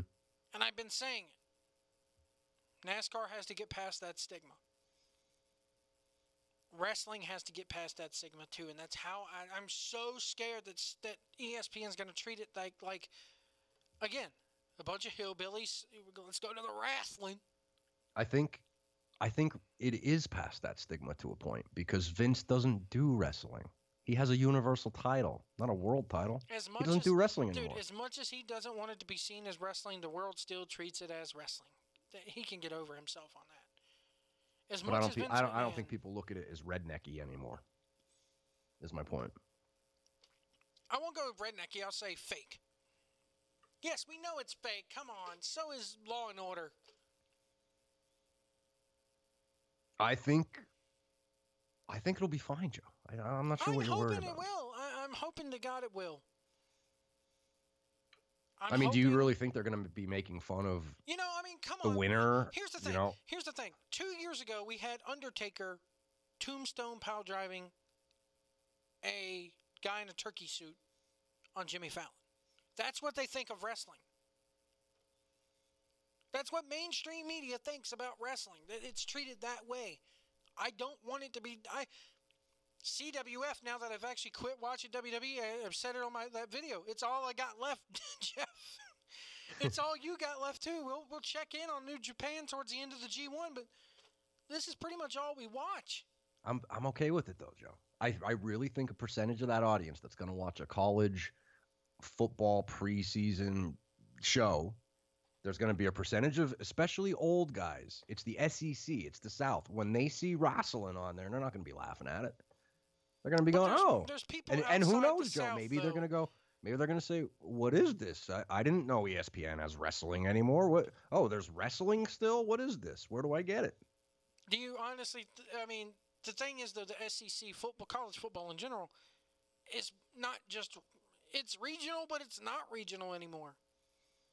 Not with the advent of the internet and these sports packages and everything, where people from California can follow it. I didn't say it was regional. Well, you said, oh, SEC, it's Southern, but it's not like that. Yeah, I said there's going to be a percentage of, there's going to be old guys watching that show. Yeah, I did a video the other day. The average football watcher right now is 45 to 55. Right. And they're gonna see that, and maybe, just maybe, somebody will go, oh, there's wrestling. ESPN used to have wrestling on its programming for years, and they don't anymore. So kudos to CWF for landing that, because who knows, man? It's putting national eyes on the product. Mm-hmm. Now, here's another thing. Is this going to air on ESPN? Does it air on ESPN2? Or does it air on one of their other secondary networks like the ESPN College Sports or ESPN News thing? From what Stutzy was saying, it's not gonna be on a pregame show. It's gonna be on their preview show, as in a year in. I didn't mean pregame when I said pregame. They're gonna be sitting around poring over stats, trying to predict who's gonna win the SEC this year. That's what they're gonna do. It's gonna be like a half hour to an hour show.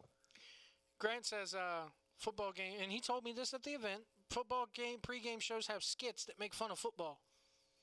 You can't be exempt. That's true. It is what it is. Yeah, but the thing is, they're making fun of their own sport. They're not going to make fun of it. It's not damaging the wrestling business. They're not going to make fun of it. He says, it is what it is. There will be 20-second lead in, and then we will hear Stutzy and Cecil. It'll be fine. I hope to hear Stutzy and Cecil on ESPN. That's a mark-out moment in and of itself. It's going to, dude, that's going to be a trip. It is. It's going to be a mind. I look at it this way. Regardless of how, here's my main, here's what the conclusion I'll come to on this. Okay. Go ahead, treat it however you want to, present it however you want to. Take that beautiful footage shot by Grant and Josh and chop socky it away all you want to. Just do right by my CWF guys. Do right by the promotion that I've grown to love in the last 2.5 years. Do right by this promotion. Give them a damn good plug to where more eyes get on my CWF product. You know? I think they're going to give them a plug, but Joe, I'll say this. And when I say my CWF, I'm not saying my as in I own it. It's like, I want my MTV. I want my CWF. Of course. But let me put it to you this way. What if, just what if, there's a lot of people that are going to watch that show? And forget I said anything about old guys. Okay? College students. Maybe guys that used to watch the Attitude Era, or guys that grew up with it in the Hogan era, right? What if they're watching that and have no idea that the CWF exists, because wrestling to them is Vince McMahon's product? If they turn that on and see the cast of characters that CWF can present and just start tweeting, oh my God, what is this? Hashtag NCAA, pregame, whatever. Preview show. What is this? CWF. Oh my God. That could be a good thing. Jason in the chat room says it's going to air on ESPN Ocho. It's not going on the Ocho, Jason. Come on. Ocho. ESPN Muertes. That's Triple A is going to have that Hola. spot. ¿Cómo está CWF? I think you're worried for no reason. Why? I think Bobby's worried for no reason. I think it's going to be nothing but good things for CWF. ¿Cómo está Battle Royale? CWF. Brad Stutz, Cecil once got busy in Burger King bathroom Miller. Scott. That was a great video, by the way. Great video, Johnny P. My favorite one out of all of them is Cecil once got busy in a Burger King bathroom, Scott. I think the Meatloaf ones were great. What did he say? I would do anything for love, but I won't do that. Scott. ESPN was very nice to them last year when they put Royal and Garrett in the top 10. Yeah, that was good. They did treat it a little bit, halfway. All I'm saying is it's time for people to suspend their disbelief a little bit when they watch products now. Me and you can't do that because we're so far out of the freaking loop from it, You know what I mean? Did I get you mid-coffee sip again? No, I'm trying to think of how to here's respond the thing. to that. Me and you know how the inner workings of the business are, but when I watch Walking Dead every week, and this is what I say to a casual fan who comes up to me and goes, oh, it's fake, okay? Oh, that's hokey. It's predetermined. They know who's going to win. Here's my answer for them. When you watch Law & Order or Walking Dead, Game of Thrones, for that hour that you're watching, you're not sitting there going, oh, this is fake. Zombies aren't real. Of course. No, you're like, fuck yeah, kick their ass, You're getting into it. But Joe, I think the problem is most people that are out there say they don't know CWF exists. They don't know TNA exists. That's what I'm hoping Global for. Force exists. That's what I'm hoping for. Maybe they see CWF, and because CWF is something so damn different and that's so going to damn remind cool, them of what they grew up watching, like it did to me. Yeah, And because I think a lot of those people, Joe, that still exist, that'll say, "Oh, it's wrestling's fake." Mainly, they're talking about WWE. Oh, wrestling sucks. Well, they're talking about WWE. You know what I mean? I'm just saying, maybe ESPN can, you know, and this is how it is. They shot it, they passed it on to the people at ESPN, and ESPN can do whatever they want to with this footage. If they want to use a Jim Cornette analogy, if they want to show 10 seconds of the match and then cut to two dogs fucking on the side of the road, they can. It's their show, their footage. Right. Jason in the chat room. Wait, Game of Thrones isn't real? No spoilers, White. Don't spoil it on him. It's still real to him, damn it. The bastard is still real to me. By the way, did you see the Game of Thrones, or not the Game of Thrones, the Walking Dead trailer for this year? Yes. What are your thoughts on this? I don't know if I asked you this. It's wartime, White. It's about time. I'm ready. See, I kept telling y'all last season. Didn't I kept telling you last season? Yeah, but still, that didn't help last season. Give it a chance. It's a march to war. It was a long march to war, White. Slow build. In the comics, it was a long march to war. I don't care about the damn comics. There were some boring episodes last year. Admit it. And That's all. I got a friend of mine.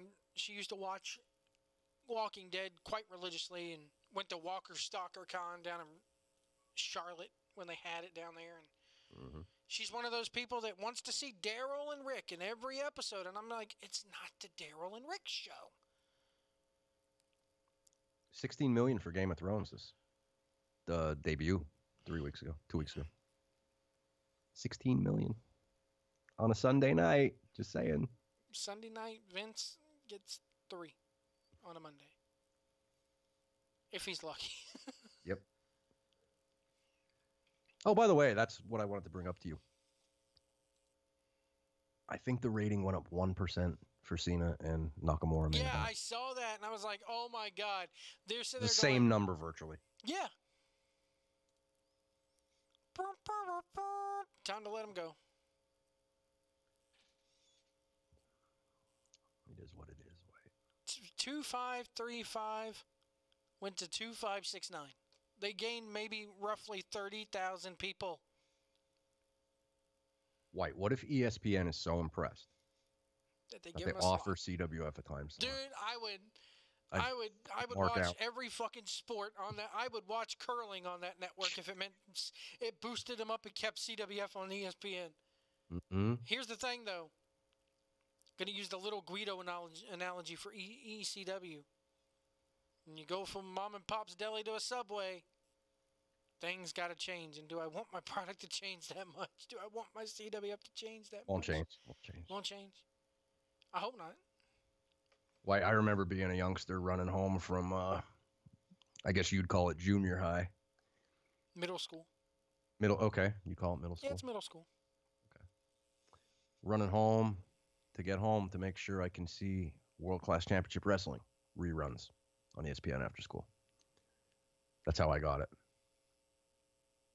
See, I didn't have fucking cable in my house until I was like, honestly, I had local stations, UHF and VHF, because my parents couldn't afford to put a satellite box, living out in Paducah. We didn't. Well, let's face it, there were only 20-some channels anyway on cable at that time. But anyway. No, I'm talking when I'm talking when I was 13. You know how I kept up with WWE when I was during the Attitude Era most of the time? Magazine. I watched fucking Shotgun Saturday Night. Shotgun Saturday Night. And that was when they were doing the syndicated shows. It would air on our local Fox affiliate right after Mad TV. It wasn't that long ago that ESPN was still running AWA shows. Yeah, they a couple years ago on ESPN Classic. Yeah. Yeah. You know what else I love that ESPN Classic played? The roller derby, man. Roller derby. Fucking roller derby was awesome. Yeah, it's fun. About as real as pro wrestling is. CWF. Will the T-Birds win it again? Will the T-Birds win today? We'll find out right here on Roller Derby. Yeah. CWF on ESPN, Joe. You're watching CWF Worldwide on ESPN. Has a ring to it. Mm-hmm.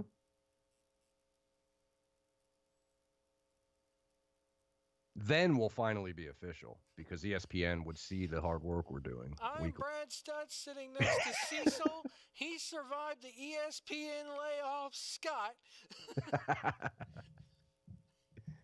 Never know, White. You never know. I'm Brad Stutz sitting next to Cecil. Colin Cowherd can suck his taint. Scott. I fucking can't stand Cowherd. He's on what, Fox He's now? on Fox now. Like everybody migrated over to Fox now. Yeah. Who knows? See, they have extra money laying around. Here's the problem. Because I'm not a football fan, Grant's going to have to message me with the time and date that this thing airs so I can at least try to watch it. Well, it's going to be soon, right? Because I don't follow football. To me, football, they say, oh, man, I'd rather watch baseball than football any day. It's got to be soon because schools will be back in soon. Hell, my kids go to start school a week from today. Wow. That's early. Yeah. A week from today. Monday is their open house. Wednesday, they're back in school. Yikes. Yeah. I can't fucking wait. Peace and quiet. Woohoo.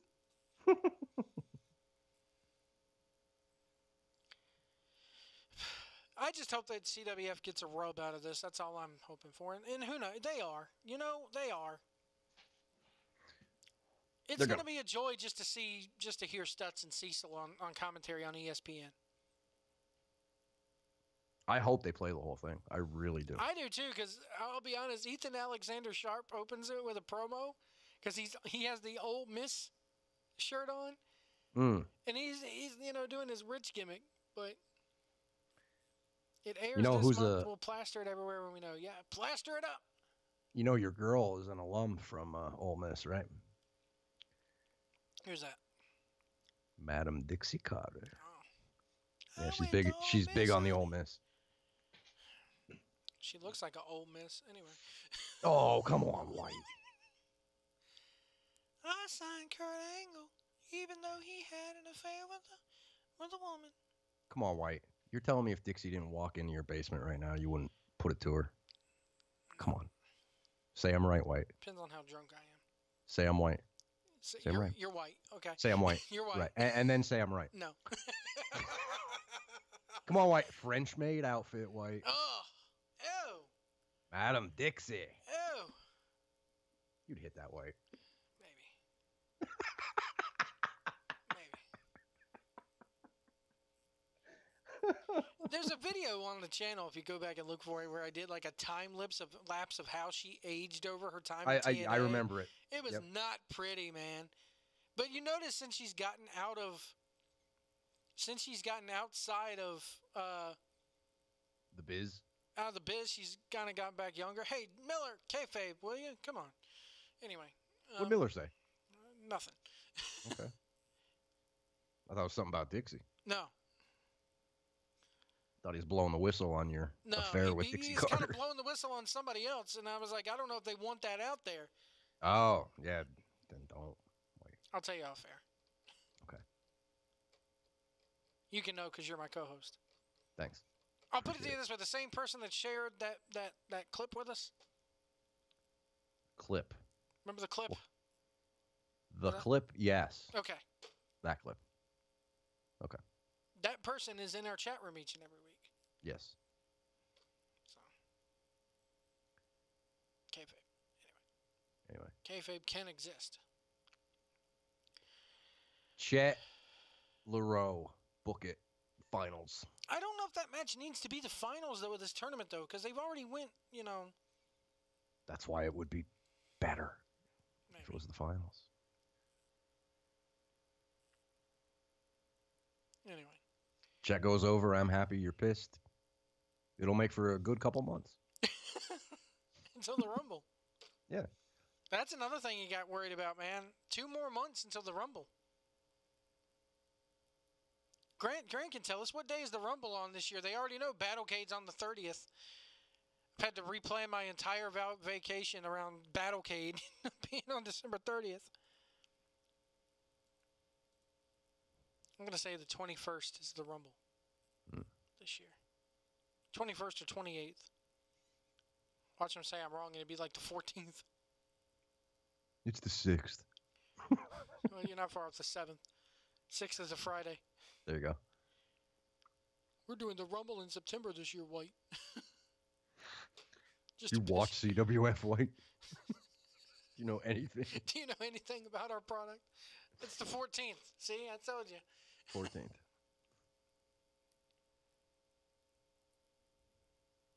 What else, White? Anything? Should we put a poll up this week for a guest? Hey, did you mention that people can call us, or we're just I mentioned it. Nobody wants to call in. We're really getting our money's Pay worth for out of this that. fucking number for 3 months, thinking somebody will call in. Bobby, where you at? Bobby isn't even watching. Now, Bobby, where'd you go? Dang it, Bobby. I'm going to Rumble predictions this year. Who do you think, if you had to pick somebody right now for the CWF Rumble, which have you gone back and watched a Rumble to see? I have not seen a Rumble, no. So 30 men, they bring in a lot of dojo talents, a lot of RGL talents that you really wouldn't normally see on CWF get put in this thing, plus a few surprises. They had John Schuyler in it last year. And what does the winner get? I honestly, I think the winner gets a shot at the title, or gets, like, I think the Battlecade or Rumble winner gets something. It's hard to say who gets what because they change it up every so often, which is okay. But I don't know who wins that damn thing. I can't, and again, this is why I love this product. I can't sit here and say, Grant says, watch a Rumble, Jeff, in big capital letters. We'll do, Grant. We'll do. Go watch last year's Rumble. Last year's Rumble was freaking awesome. That's another 2-hour show, so we're going to be up late for that one. Cool. Good. And I'm probably going to go to that one live. But winner gets a shot of the title of their choice. So it could be anybody. Oh, God, I just had a thought. I'm sitting there going, okay, it would be interesting. But what? It's probably going to be one of the members of the Sandwich Squad. That damn ESPN thing is a preview of what's to come. Nah, they wouldn't do that. Nah. Somebody, Jonathan Miller in the chat room said, Kane. Hell yeah, put Kane in the Rumble. Have him win it. Oh, here we go. Kane. It's not the Kane show. As much as he wants it to be, it's not the Kane show. And I think you're right, though. This is their way of backing us down. I think so. And you know what? Maybe it's for the best. And listen, we're a small population, but putting it in terms of... Here's what I think. I mean, hey, if we keep making noise about Kane, maybe they're going to pull back on him. Here's what and didn't you call that? Yeah. Didn't you say that a couple months back? Yeah, I didn't want to say it, but you just did, so... You're right, Jeff. Thank you. I didn't even have to ask you to say it. Here's where they may be going. Maybe they keep this title despite who has shots at it and golden tickets and who wins the Rumbles. And maybe they're keeping this title on Trevor Lee for as long as they fucking can, because, as they said in that documentary, one day he's not going to be there. He is going to move on. Yeah. It's going to get to a point where if it's not TNA, if it's not GFW, it's going to be Ring of Honor or NXT. He's going to get signed. I'm going to say it right now. If not within the next year, I'll say within the next year and a half, he's going to get signed. And he's going to be forced to leave. Probably. Depends what kind of deal he gets, of course, but... I mean, those Kingdom guys are in Ring of Honor, but they still work indies. So well, here's another thing about TNA. And I don't know how Trevor Lee has booked this. I'm assuming Trevor Lee got grandfathered in. Trevor Lee! right now the rumor is that TNA, the way they're signing people now. Yeah. Let's say I'm TNA and you're an indie worker, Jeff, and you're working with TNA. I'm saying no. Because I think I know what you're going to say, but go ahead. Okay. Well, obviously, you're only working about 2 or 3 days every 2 or 3 months. Right. So you got to fill your income with indies. Right. Well, let's say CWF wants to book Jeff Edwards to come in for a show. CWF is going to pay you.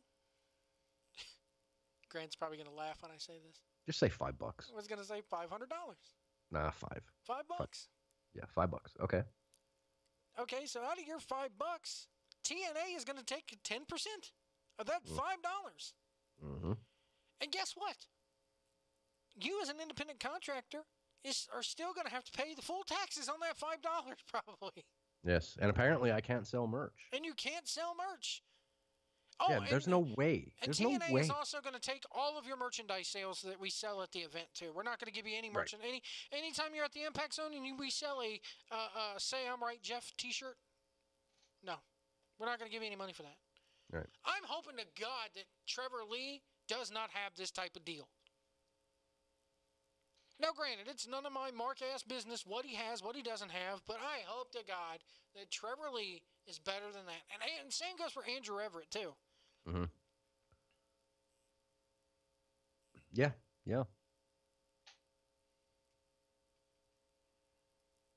Anything else tonight before we say goodbye to the people? No. I don't know what we play for an outro. Just play the song again. Play the song for again. those that may have dropped in late. We'll play the song again and fade off the new into intro. sunset. Yes. So Outro. I got to lay out on Jeff for about 3 minutes, and I'll be back after I shut the stream off to tell you what happened to Chappie. How about that? Okay, sounds good. All right. Thank you guys for joining us tonight on the unofficial CWF Mid-Atlantic After Show. Be sure to tune in every next week. Hit that like button, hit that subscribe button. You'll be notified every time we go live. Follow us on Twitter at 1650PWAM. We have more than just the CWF Mid-Atlantic After Show here on the network. We have great shows on this network. Also, check us out on iTunes. Jeff has a new Blading for Truth up on iTunes. You go and search 1650PWAM on iTunes, right, Jeff? That's the best way to do it, yep. Go ahead and just search 1650PWAM. Blading for Truth is up there. AC has a new Uncaged, him and Smitty, right? Yep, Smitty. D. Smitty is up there talking all about Mayweather. Get this. Okay, I want to since he didn't then we'll go off. They're charging $100 for this fight, right? Yes. $100 to sit in my home and watch the fight. Mm-hmm. I got an email today from AMC Movie Theaters. Fathom Events, who they do different things around the movie theaters. They've done the Riff Tracks things. They'll do the live at the Metropolitan Opera. If you want to go watch the opera at the movie theater, they'll do that live. It's done through a company called Fathom Events. Fathom Events is doing it. They're doing it in Greensboro. At the movie theater in Greensboro at the Four Seasons Mall down there. How much? $43. Yes, it's half price, under half price, but they're going to charge $43 a ticket. Okay, there's one screen that they're going to be showing this on, which means they only had to pay, Fathom Events has had to pay Mayweather Productions or whoever $100 to showcase this fight, okay? Yes. And they're going to charge $43 and change. Plus, you go to that movie theater, you got to have your popcorn and everything. Oh, yeah. Still not going to make me want to watch this fight. I'm still going to, I'm sorry, I'm still going to stream it. I know you don't do the bar scene, Joe, but don't you have a bar down there you can jump in? We got a jump Buffalo in? Wild Wings, and I could go and watch it, but that means,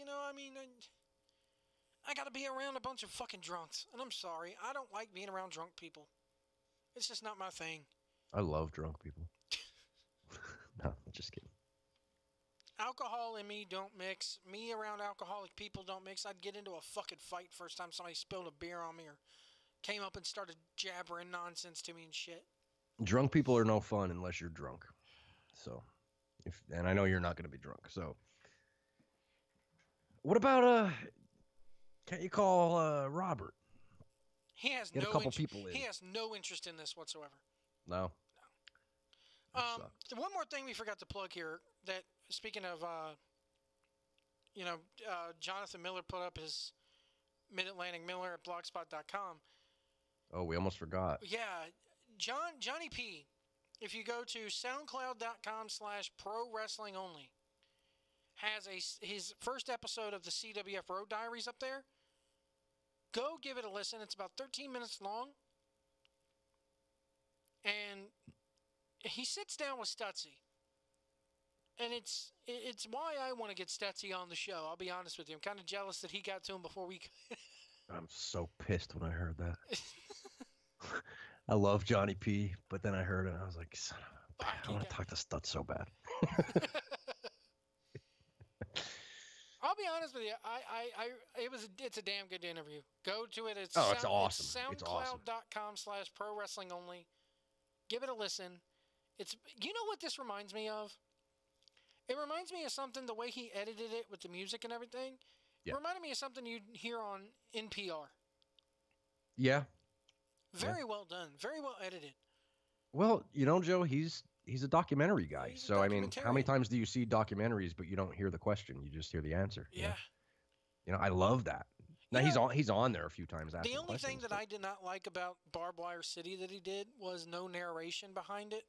It kind of like the documentary. And I don't like documentaries. Like, my favorite wrestling documentary that has ever been done was the Heroes of World Class documentary that was done. Okay. Not the WWE one, the one that came out before. Because it kind of led you through the story of that promotion and told you a little bit. The narrator, the guy who did it. It's a fantastic documentary.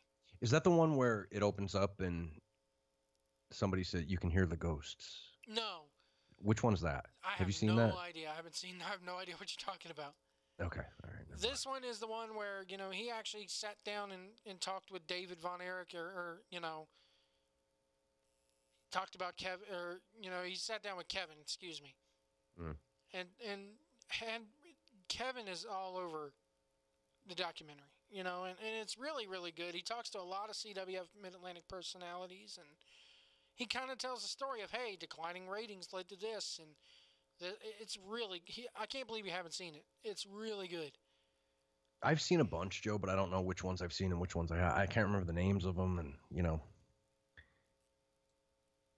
What about Wrestling with Shadows? I love that one. Oh, the Bret Hart one, yeah. Fantastic. But that really didn't need any narration because by the time it can,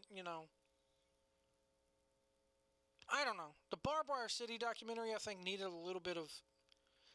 Plus, Barbed Wire City came out after all the reunion shows had been done and everything like that. So it was kind of designed to be more behind the scenes in those. So maybe it didn't need narration. I don't know. Right. Some do, some don't. I have faith in Johnny P, though. Johnny P produces good shit. So. Oh, yeah. Oh, yeah. So no matter what he puts out there, narration, no narration. Again, could be two dogs fucking on the side of the road. If Johnny P's filming it, we're watching it. Yep. But we're gonna close out here. Play our opening theme once again. Thank you guys so much for watching this week, and we'll see you at the Sportatorium. This is Eric Andrews, CWF Worldwide Television Champion. You're listening to the official, unofficial CWF Worldwide After Show. Oh, shit. Wow. Oh, God. I keep doing the Brown Suns, oh, God thing. For going on 2 years now. The guys here on the network make fun of me for it, no less. Trevor Lee. There you go. The host, ring announcer, sometimes brilliant commentator, the lovely CL Party. CL, how are you doing tonight? I am great. I'm so excited to be here. Thank you so much. The technical director of CWF Mid-Atlantic, the one and only Grant Sawyer. Thank you for joining us, Grant. How are you? Oh, thanks for having me back, buddy. I'm happy to fill in because, I'm just sitting around listening to you guys anyway. I could be in that building at Absolute Justice and cut a fart. Mm-hmm. 6 years later, they're going to be like, whatever happened to that badass Joe White sitting in the third row cutting farts? Right. Everything fucking means something in this place, and I love That's what it. you want, White. You're supposed to remember shit. Mm-hmm. They don't insult your intelligence. Damn right they don't. None other than the one, the only, Sis. Sis, how are you doing tonight? I'm fantastic. Is Johnny P. John Philip Pavage is going to be joining us. How are things going? Oh, good. I got a break from editing because you're calling me. Okay. So I have to I still ask. have to do everything. It's just that I get to pace myself better. I have to ask because you mentioned it. Yeah. What are you editing? Again, that music can only mean one thing. We are joined by the current, reigning, defending, rising Generation League champion of CWF Mid-Atlantic, and that is Mr. Kane Justice. What's up, Kane? What's up, guys? And by the way, it is the record setting. I've defended the belt 8 times. There you go. More than anyone else in history. All about Kane now, man. Bruce Mitchell is joining me right now on the line. How are you, Bruce? This week I have done shows with Wade Keller, J.J. Dillon, and WWE Hall of Famer, another WWE Hall of Famer, Stan Hansen, Gerald Briscoe, WWE Hall of Famer, Jim Ross. And now the highlight of the entire run, it's built to this, been like a great wrestling program. You know, I've been climbing that ladder, and now I'm here on the blow-off show, the blow-off match. You're it, man. You transcend all those guys. I was going to go the opposite of that and say, look how the mighty have fallen. No. You know, I had to build my way to this show, the CWF. I appreciate Unofficial, it, sir. official. I'm with Trevor on this one. Oh, come on. I'm with Trevor on this Come one. on. You got Cecil on the air going, oh, maybe it won't be one of these guys that's here. Maybe it'll be a new guy to dethrone him. Well, how about this, Cecil? Nobody's going to dethrone him. How about that? That's right, Trev. I love this show. This is CL Party welcoming you to the unofficial CWF Worldwide After Party with Jeff Edwards and Joe White.